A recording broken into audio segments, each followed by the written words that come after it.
আসসালামু আলাইকুম রহমতুল্লাহ। আশা করি তোমরা সবাই ভালো আছো। আজকে তোমাদের সামনে হাজির হলাম 4.3 নিয়ে। আমরা 4.3-এর 11 নং প্রশ্ন সমাধান করব। 10 নং পর্যন্ত তোমাদের জন্য এমসিকিউ দেওয়া আছে, 11 নং থেকে প্রশ্ন দেওয়া। তো 11 নংয়ে বলা আছে বৈজ্ঞানিক রূপে প্রকাশ করো। এই সংখ্যাগুলোকে বৈজ্ঞানিক রূপে প্রকাশ করতে হবে। আর এই বৈজ্ঞানিক রূপে প্রকাশ করার জন্য তোমাদের কিছু বিষয় জানতে হবে। সেই বিষয়টা আমি আগে আলোচনা করে নিচ্ছি। হ্যাঁ, অবশ্যই বৈজ্ঞানিক বিষয় জানার জন্য তোমাকে একটি সূত্র জানতে হবে। সেটা হচ্ছে x × 10⁻n, অর্থাৎ বৈজ্ঞানিক রূপে প্রকাশ করলে বৈজ্ঞানিক রূপে এই আকার ধারণ করবে।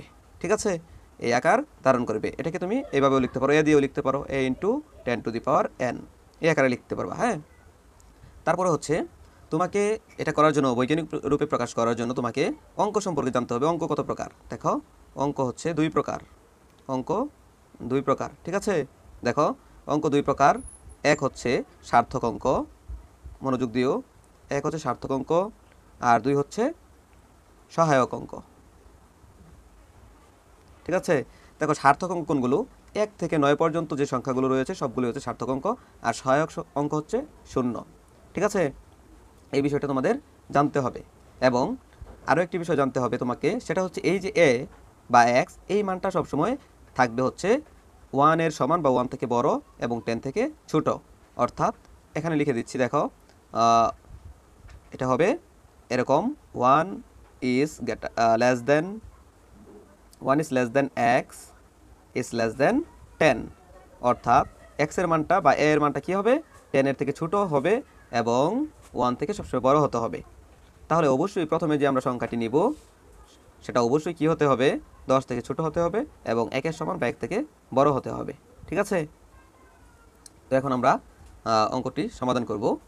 দেখো, আরও কিছু বিষয় জানতে হবে, সেটা পরে দেখাচ্ছি। দেখো এইখানে, দেখো দশমিক কোথায় আছে? দশমিক আছে এইখানে। এটা যেহেতু একটা পূর্ণ সংখ্যা, তাহলে আমরা যদি দশমিক দিই তাহলে দশমিক তো এখানেই দিতে হবে, তাই না?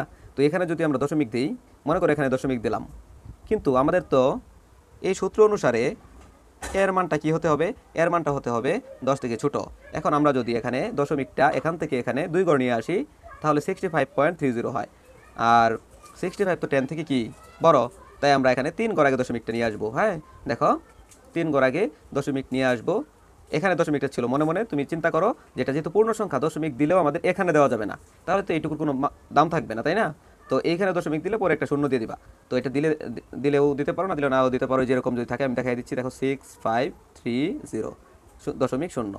তো এইটা যে আমরা দিলাম, এইটুকু কিন্তু আমাদের পূর্ণ সংখ্যায় থাকলো। ঠিক আছে, তাহলে এইটুকু পূর্ণ সংখ্যা থাকলে দশমিক শূন্য দিলে তো আমাদের কোনো সমস্যা নাই, কারণ দশমিক পরে শূন্যের কোনো দাম নেই, এটা জানো। আর শূন্যের দাম নেই, এই জন্য আমরা এখানে দশমিকটা দিলাম। এখন দেখো আমাদের দশমিক ব্যবহার করতে হবে, অর্থাৎ অঙ্কটা তো এরকম হবে, x × 10⁻n আকার ধারণ করবে, অর্থাৎ a × 10⁻n ধারণ করবে।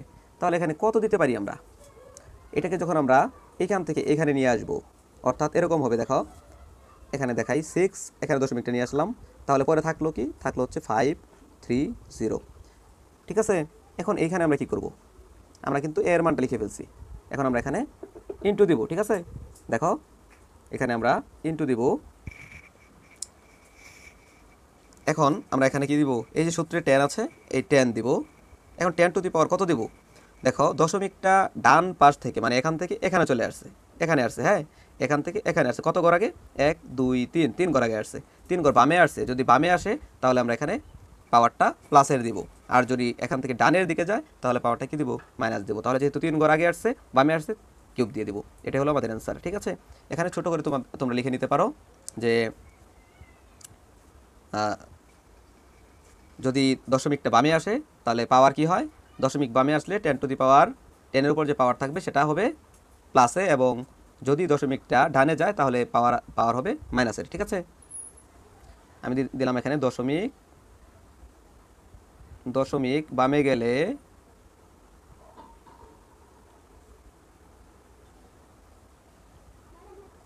টেনের পাওয়ার প্লাস হবে। ঠিক আছে, এবং দশমিক দেখো ডানে গেলে 10-এর পাওয়ার, মনোযোগ দেও, 10-এর পাওয়ার মাইনাস হবে। এটা তুমি লিখে নিতে পারো। ঠিক আছে, তো আমরা ক নং সমাধান করলাম, এখন আমরা খ নং সমাধান করব। দেখো এখানে দশমিক দেওয়াই আছে, ঠিক আছে।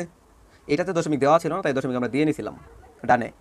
তো যে কোনো সংখ্যাকে আমরা দশমিক ডানে দিতে পারি। ধরো আমরা যদি এখানে লিখি যে 10, এখন যদি আমি এখানে দশমিক 0 দিই, তার মানে এটার মান কি? এটার মান তো 10ই হবে, তাই না? দেখো এখন আমাদের শর্ত কি ছিল যে এক্স এর মানটা বা এ এর মানটা কি হবে? 10 থেকে ছোট হবে এবং 1 বা 1 এর থেকে বড় হবে। কিন্তু এখানে এক্স এর মানটা কি হয়ে গেল? দশমিক যদি আমরা এটা চিন্তা করি তাহলে এক্স এর মানটা 60 হয়ে যায়। তাহলে তো এটা হচ্ছে না, কারণ 10 এর থেকে ছোট হতে হবে। তাহলে এক ঘর কী করতে হবে? দশমিককে বামে নিয়ে আসতে হবে। তাহলে এখানে একটা পূর্ণ সংখ্যা থাকবে। এবং আরও একটা কথা, এই দশমিকের বামে যে সংখ্যাটি থাকবে 10 থেকে ছোট, সেটা অবশ্যই কী হতে হবে? অবশ্যই একটি পূর্ণ সার্থক সংখ্যা হতে হবে। কী হতে হবে? পূর্ণ সার্থক সংখ্যা 1 থেকে 9 হতে হবে, ঠিক আছে। দেখো এখন আমরা এটাকে এক ঘরে দিয়ে নিয়ে আসবো। এক ঘরে দিয়ে নিয়ে আসলে হবে এই দশমিকটা এখানে হবে, মানে এখান থেকে এখানে চলে আসলো। তাহলে পরে কি 0 8 3 1 বসাই দিলাম। হ্যাঁ, দশমিকটা এক ঘর বামে চলে আসছে। এখন এটা কিন্তু আমাদের এ হয়ে গেছে। এখন 10 to the power n, 10 to the power n। এখন n এর মানটা কি বসাবো?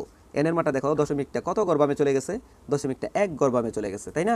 যেহেতু দশমিক এক ঘর বামে চলে গেছে, তাহলে এবং বামে গেছে, দেখো এই যে দশমিক বামে গেলে 10 এর পাওয়ার প্লাস হবে, অর্থাৎ 10 এর যে পাওয়ারটা এখানে হবে এবং 10 এর পাওয়ার কত? 10 এর পাওয়ার যত গড় দশমিক যত গড় বামে যাবে তত গড় হবে 10 এর পাওয়ার, অথবা দশমিক যত গড় ডানে যাবে তত গড় হবে 10 এর পাওয়ার। কিন্তু ডানে গেলে হবে মাইনাসে মানটা এবং বামে গেলে হবে প্লাসে মানটা, এইটুকুই পার্থক্য।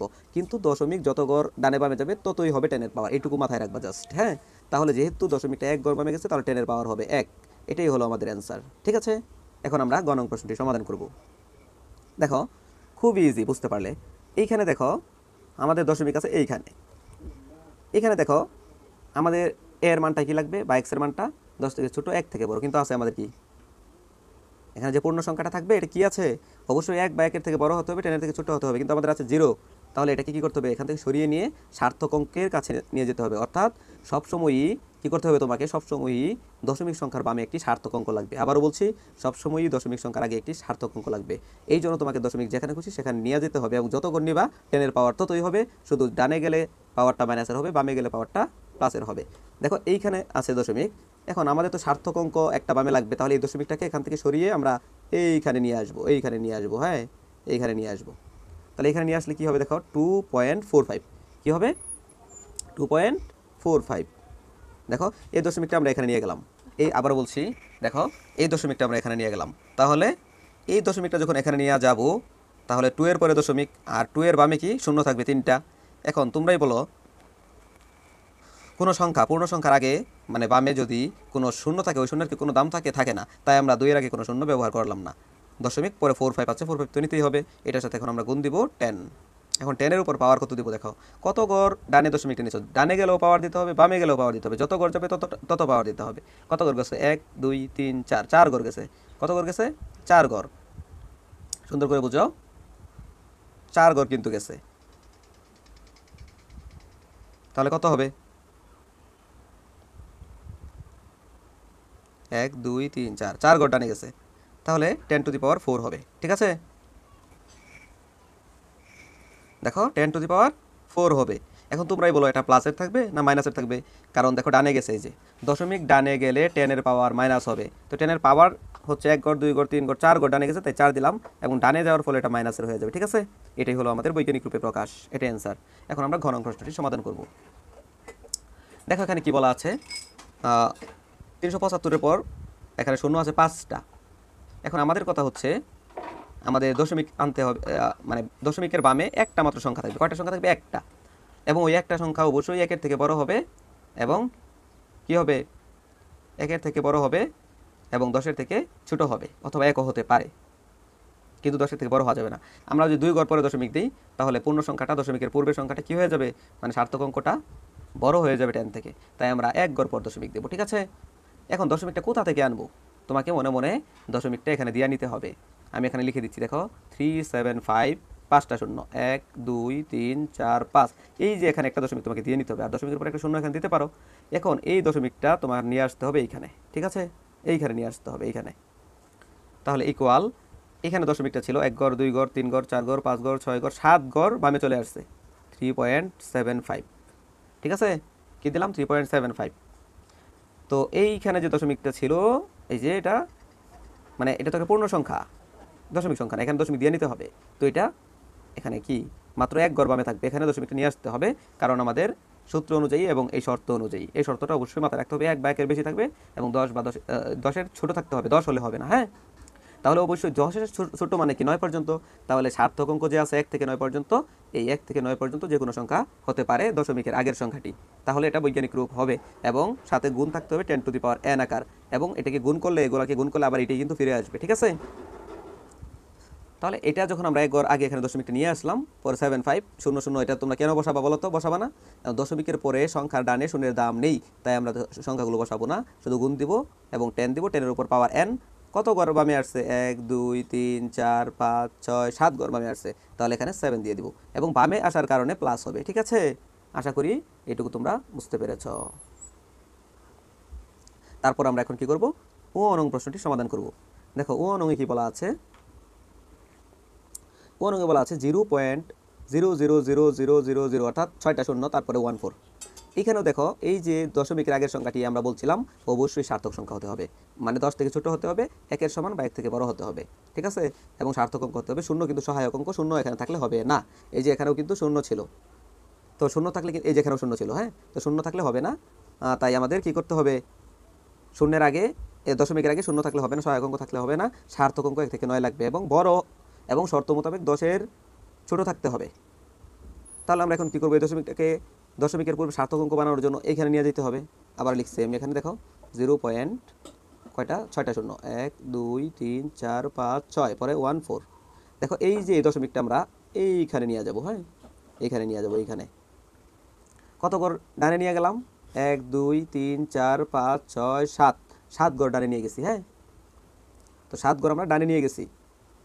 এখন আমরা কি করব? দশমিকের আগে অবশ্যই পূর্ণ সংখ্যা লাগবে এবং সার্থক সংখ্যা লাগবে শর্ত অনুযায়ী। তাহলে এখানে কি থাকবে? 1 1, তারপরে 0.4। ঠিক আছে, এটাকে এখানে নিয়ে গেলাম 1.4। এখন তোমরাই বলো 1.4, 1-এর আগে বামে কি শূন্যের দাম আছে? দশমিকের আগে কোনো সংখ্যার বামে শূন্যের দাম আছে? নাই। তোমরা জানো এটা যে দশমিকের পূর্বে সংখ্যার বামে শূন্যের দাম নাই এবং দশমিকের পরে সংখ্যার ডানে শূন্যের দাম নাই।